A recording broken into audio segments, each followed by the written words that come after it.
Coucou toi mangeur de bonbons, fait aux noix de coco, que ta grand-mère l'a offert avant de mourir. Aujourd'hui une nouvelle creepypasta pour toi.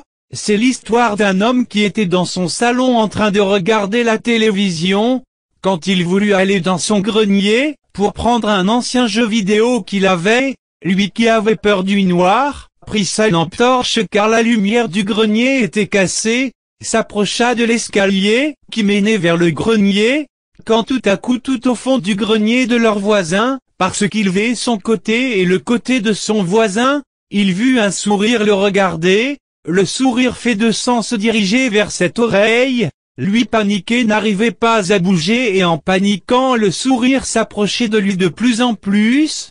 Quand il ferma les yeux en se disant que ce n'était qu'une hallucination, en essayant de se calmer, quand il ouvrit les yeux et vit un visage triste dont ses lèvres se dirigeaient vers son cou et s'éloignaient de lui et partaient vers le côté de son voisin, alors lui curieux s'approchait de lui vu qu'il pouvait remarcher en s'approchant du côté de chez ses voisins. Le visage disparut. 2 minutes plus tard il reparut tel un screamer, à 2 centimètres de lui et l'homme eut peur donc le visage reprit son fameux sourire et lui entra dedans. En 2 secondes le sourire enleva le calme de cet homme et l'homme vit avec la peur toute sa vie. 2 jours plus tard il ne résista plus et se suicida. Le même jour un autre homme s'appelant Ferbranledo voulait aller dans ses toilettes. Quand il vit la même chose il ne bougeait plus et le sourire s'approchant de lui.